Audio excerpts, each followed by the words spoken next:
తిరుపతి శ్రావణి మా missus ex corporator అండి. ఇందిరానాయక్ నగర్, నందమూరి నగర్, తోటవారి వీధి, గుండపు చంద్రశేఖర్ కాలనీ, ఇలా అన్ని రోడ్లు ఉన్నాయండి ఏరియా. కాకపోతే ఏంటంటే గత 2005లో ఇక్కడ వరద వచ్చిందండి. అప్పటి నుండి ఇప్పుడు దాకా రాలి. గత ప్రభుత్వం టైంలో ఏం చేశారంటే వరద ముప్పు ప్రాంతాలు కాదు అని డెవలపింగ్ ఏరియా వరకు ఇలా డెవలప్ అయింది మొత్తం ఏరియా అంతా. ఇప్పుడు ఏంటంటే కొంతవరకు సడన్గా వచ్చిన విపత్తు వల్ల అధికారులు కూడా ఏమీ చేయలేకపోయారు.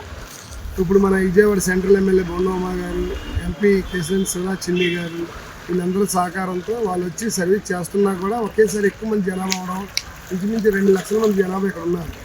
ఇలా సడన్గా వచ్చిందని మనం ఎక్స్పెక్ట్ చేయని విషయం కాబట్టి కొంచెం సేవా కార్యక్రమాలు అయ్యి బయట వాళ్ళందరితో మాట్లాడి చంద్రబాబు నాయుడు గారు ఇక్కడే ఉండి కలెక్టరేట్లో ఉండి దగ్గరుండి తీసుకోబట్టి కొంతవరకు ఈ 3 రోజుల్లో బయటకు వచ్చేవాళ్ళి. ఇప్పుడు సర్వీస్ మాత్రం బాగానే చేస్తున్నారు. తర్వాత సత్సాయి సేవా సంస్థ వాళ్ళు కానీ, ప్రైవేట్ సంస్థలు కానీ అందరూ వచ్చారండి బయటికి. ఈ విధంగా డెవలప్ చేస్తున్నారు. అంటే ఇప్పుడు జగన్మోహన్ రెడ్డి అయితే ఒకే మాట అంటున్నాడు, చీటికి మాటికి.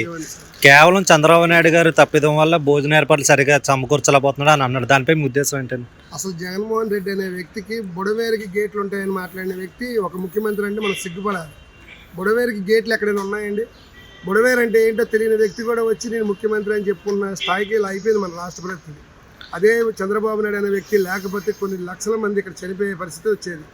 అంటే గతంలోని ప్రభుత్వం ఉన్నంత వరకు జగన్మోహన్ రెడ్డి ఫ్లైట్ తప్ప ఈ రోజు భూమి మీద రాలేదు. మరి ఈ రోజు భూమి మీద మీ దగ్గరకు తిరుగుతున్న దానిపై మీ ఉద్దేశం ఏంటి? చంద్రబాబు నాయుడు గారు ఇక్కడ ఇదే పనిగా ఇక్కడ కూర్చున్నారు కాబట్టి తను మళ్ళీ ఒకవేళ రాకపోతే బాగోదని వచ్చి కనిపించి వెళ్ళిపోయాడు. వచ్చిన తర్వాత ఏం మాట్లాడాడు? తను ఏమి సర్వీస్ చేయట్లేదు అన్నారు. అది కాకుండా బుడవేరు గేట్లు అని చెప్పాడు. అది వాళ్ళ నాన్నగారు రాజశేఖర రెడ్డి గారు ఉన్న టైంలోనే బుడవేరు ముప్పు ఉండదు, నేను చూసుకుంటాను, అవి చేస్తా అన్నాడు. అదే చంద్రబాబు నాయుడు గారు వచ్చిన తర్వాత బుడవేరు వరకు మ్యాక్సిమం అవకాశం ఉన్నంత వరకు సర్వీస్ చేశారు. ఇప్పుడు ఇలా సడన్గా జరిగిద్దని 20 సంవత్సరాల తర్వాత మనకు తెలిసింది. ఇప్పుడు దాకా ఇప్పుడు రాలా బయటికి. ఇక్కడ లోపల బోట్లు ఏర్పాటు చేయడం కానీ, డ్రోన్ కెమెరాలు ఏర్పాటు చేయడం కానీ, ఫుడ్ సప్లై కానీ, మిల్క్ సప్లై కానీ అంతా బాగుందండి. చంద్రబాబు గారు మొన్న ఆయన వచ్చిన తర్వాత 3 రోజుల క్రితం ఆయన వచ్చిన తర్వాత సీరియస్గా కార్యక్రమాలన్నీ జరుగుతున్నాయి. ముమ్మరంగా ఏర్పాట్లన్నీ చాలా బాగా చేస్తున్నారు. ఎటువంటి ఇబ్బంది లేదు. కాకపోతే ఇంకా లోపల ఉన్న వాళ్ళ ప్రజానికాన్ని కూడా, లోపల కంట్రికా రాజీవ్ నగర్లో ఉన్న వాళ్ళని కూడా వాళ్ళని వాళ్ళ సురక్షిత ప్రాంతాలకి ముందుగా తరలిచేస్తే మంచిదని కోరుకుంటున్నాను. బోట్ల ద్వారా వాళ్ళని ఇటు తీసుకొస్తే బాగుంటుందని అనుకుంటున్నాను. ప్రభుత్వ షెల్టర్ ఎక్కడైతే ఇచ్చారో ఆ షెల్టర్ ప్రదేశాలకి వాళ్ళని తరలిస్తే మంచిదని ఇంకా కోరుకుంటున్నాను. చంద్రబాబు నాయుడు గారు తీసుకున్న చర్యలు చాలా బాగుంది. ఇలాంటి టైంలో ఆయన ఈ వయసులో కూడా ఆయన ఇంత కష్టపడి ఇంత యాక్టివ్గా ఈ గవర్నమెంట్ అధికారులందరి చేత కరెక్ట్గా వర్క్ చేయిస్తూ చేయించిన కార్యక్రమం చాలా బాగుంది. అంత బాగుంది. ఇప్పుడు ఇక్కడ నమస్తే అండి, మాది మూలపాడు గ్రామం అండి. ఇప్పుడు ఈ వరద బాగా వచ్చేసింది. వరదలో మేము చిక్కుపోయి ఉన్నాము, బాగా బురదల్లో వండిపోయాము, నీళ్ళల్లో వండిపోయాము. ఆ టైంలో కూడా చంద్రబాబు నాయుడు గారు మాకు వచ్చి హామీ ఇచ్చి చక్కగా ధైర్యం చెప్పి మాకు పెన్షన్ కూడా మాకు 31వ తారీఖే ఇచ్చారండి. పెన్షన్ కూడా తీసుకున్నాం మేము. మాకు భోజనం ఇచ్చారు, వాటర్ ఇచ్చారు, పాల ప్యాకెట్లు ఇస్తున్నారు. ఇలాంటి చంద్రబాబు నాయుడే మాకు కావాలి, రావాలి.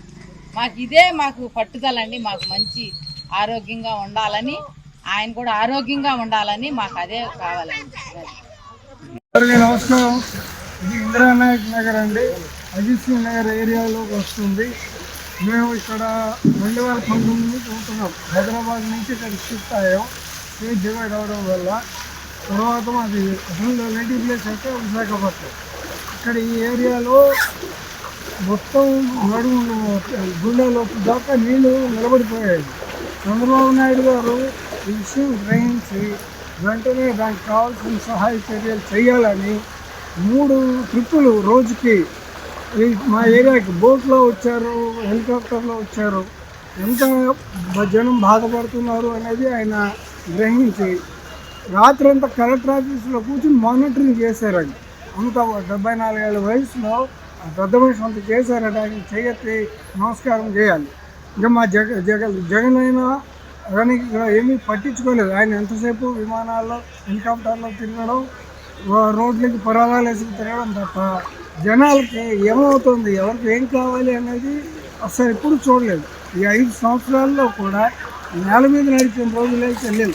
పరదాలు కట్టి చెట్లు కొట్టి అయితే హెలికాప్టర్ 5 కిలోమీటర్ల దూరం కూడా హెలికాప్టరే కానీ రోడ్డు మీద రావడం అనేది జరగలేదు.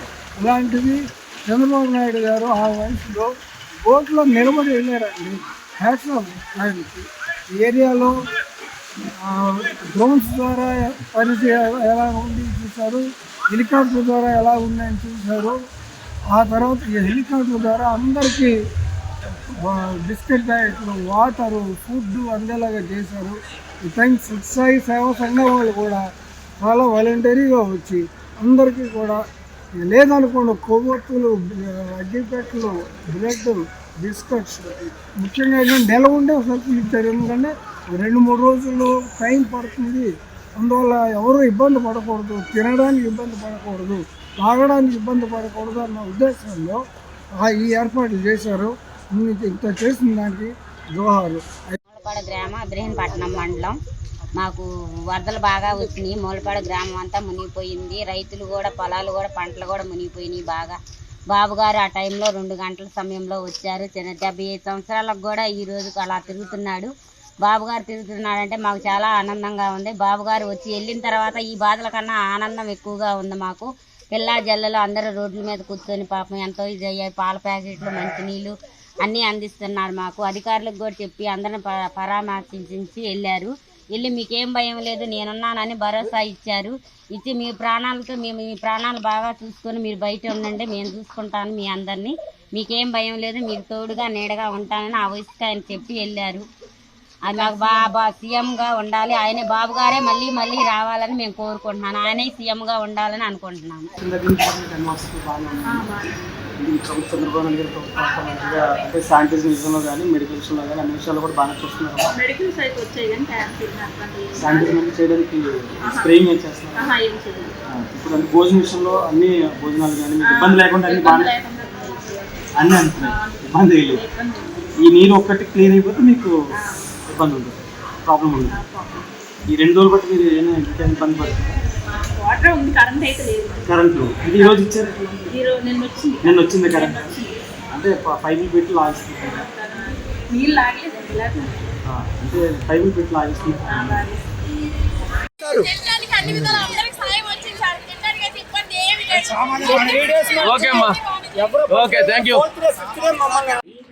మాకు పాల ప్యాకెట్ల కాడ నుంచి భోజనాల కాంచి పులిహార, పొద్దున్న పూట టిఫిన్లు, ఉప్మా అన్ని పంపిస్తున్నారు.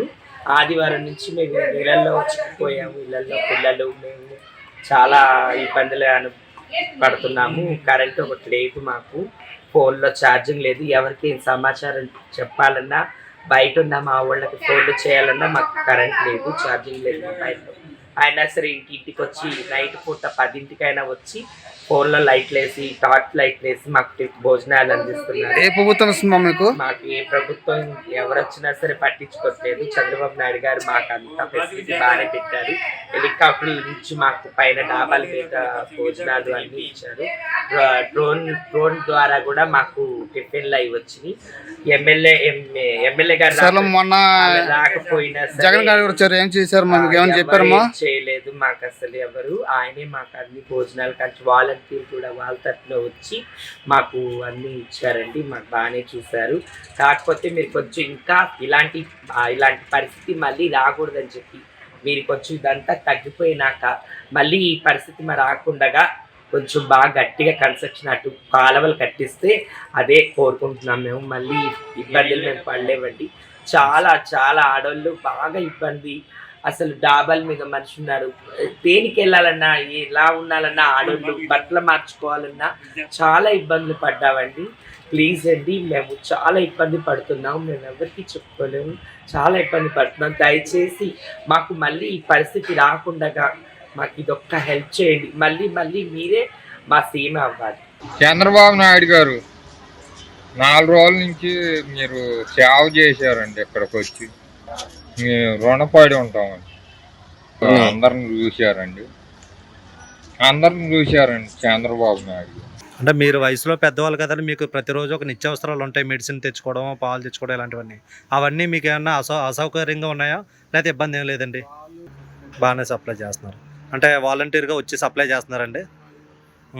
ఏమైనా ప్రభుత్వం వాటర్లోనైనా శానిటేషన్ అయినా కెమికల్స్ అవి జల్లడం అలాంటివి ఏమైనా చేశారండి? జరుగుతుందని చెప్పి నుంచి వెళ్ళిపోయారు. ఆ. ఓకే. అలాగే ఇప్పుడు జగన్మోహన్ రెడ్డి అంటున్నారు కదా, ఎవరిని పట్టించుకోవట్లేదు, ప్రజలు ఇబ్బంది పడుతున్నారు, కనీసం ఆకలి కూడా తీర్చలేని పరిస్థితిలో ఉంది ప్రభుత్వాన్ని. ప్రభుత్వం నుంచి సహాయం అందుతుందా? అందుతుందండి, భోజనం అందుతుంది, టిఫిన్ అందుతుంది, టయానికి అందిస్తూనే ఉన్నారు మాకు. ఈ కష్ట సమయంలో ప్రభుత్వం నుంచి సహకారం ఎలా ఉందండి? పర్వాలేదండి, అంతా బాగానే ఉంది. అయోధ్యనగర్ అని అయోధ్యనగర్ ఇప్పటివరకు మాకు ఇంత వాటర్ ఇప్పుడే రాలేదు. ఈ గవర్నమెంట్ చాలా కరెక్ట్ ఉండటం వల్ల ఆ కింద నుంచి వాటర్ రావడం వల్ల ఇప్పటివరకు వాటర్ ఎక్కువైపోయి ఇటు వచ్చింది. ఇప్పటివరకు ఫుడ్ కానీ వాటర్ కానీ అన్ని ఫెసిలిటీస్ అన్ని మాకు అన్ని సకాలం అందుతున్నాయి. ఏ ప్రాబ్లం అయితే ఇప్పటివరకు లేదు. ఏమైనా పిల్లలు పాలుకి లేదా భోజనాలకి ఏమైనా ఇబ్బంది పడుతున్నారండి? అటువంటి ఇబ్బంది ఏమీ లేదు. కాకపోతే మీరు రోజు చేసుకునే పళ్ళకి ఇబ్బంది కలుగుతుంది. అలాగే అంటే ఇంత వాటర్ సడన్గా ఇలా రావడానికి గల ముఖ్య కారణం ఏంటంటే మీ ఉద్దేశం? కానీ ఏంటంటే బుడవేలు పొంగడం అండి. అంటే అది ఎందుకు? 30 చెరువుల దాకా బుడవేట్లో కలిపారు అవుట్ సైడ్ నుంచి. ఆ. ఫ్లో మొత్తం ఇటు రావడం వల్ల ఇంగిటి అంటే బుడమేలు పొంగడానికి గల కారణం ఏంటండి? ఎందువల్ల? పై నుంచి వచ్చే వరదల వల్ల పైనుంచి వచ్చేవారు. మరి గతంలోని వాటిని ఏమైనా క్లియర్ చేసి అలాంటివి? అయితే ఏం జరిగిందో మాకు తెలియదు. ఆ. 30 సంవత్సరాలు మేము వచ్చేక్కడికి 30 ఇయర్స్ ఫస్ట్ టైం ఇంత వాటర్ రావడం. అంటే మొన్న జగన్మోహన్ రెడ్డి అంటున్నారు కదా, ప్రజలను ఎక్కడికక్కడ వదిలేశారు, వాళ్ళని ఎవరో పట్టించుకోవట్లేదు, కనీసం వాళ్ళ అవసరాలు తీర్చలేదని అంటున్నారు. అందులో ఎంత వాస్తవం ఉంది? అయితే అట్లాంటి ప్రాబ్లం అయితే ఏం లేదు కానీ అన్ని ఫెసిలిటీస్ బాగానే చూస్తున్నారు. ఈ 2 రోజుల్లో మీ దగ్గరికి ఎవరు వచ్చారు, తిన్నారా ఉన్నారా అని అడగడానికి? ఎవరు వచ్చారండి? టీడీపీ కార్యకర్తలు, టీడీపీ సంబంధించిన కార్యకర్తలు వచ్చి అడుగుతున్నారు. మార్నింగ్ ఒక వైసీపీ కార్యకర్త ఈరోజు మార్నింగ్ అమ్మారు. అనిత గారు, వంగల్పూడి అనిత గారు ఏమైనా మీకు పిల్లలకి పాలు భోజనం ఏర్పాట్లు ఎక్కడ ఇబ్బంది ఏం లేదు? ఓకే. నా పేరు సాయి మోహన్ అండి. నేను రైల్వేస్లో వర్క్ చేసి రిటైర్ అయినాను. తర్వాత పోతే మా అయోధ్య నగర్లో జస్ట్ ఆర్చ్ దగ్గర ఏం కట్టది, ఆ కట్ట కిందంతా నీరు ఉంది. మా ఏరియాలో ఒక చెట్టు కూడా నీరు లేదు. మాది గవర్నమెంట్ యాక్షన్ చాలా బాగుంది. వాళ్ళు చాలా ఈ రోజు కూడా నేను చేశాను, వాళ్ళు అబ్జర్వ్ చేశారు, అంతా శుభ్రం చేశారు. అంటే ఇటువంటి పరిస్థితుల్లో ప్రభుత్వం స్పందన ఏ విధంగా ఉందండి? ప్రభుత్వం స్పందన చాలా బాగుంది, కరెక్ట్ టైంలో కరెక్ట్గా చేశారు అని చెప్పారు. అంటే ఇదే టైంలో జగన్మోహన్ రెడ్డి ఉంటే పరిస్థితి ఎలా ఉన్నాం? అది చెప్పండి.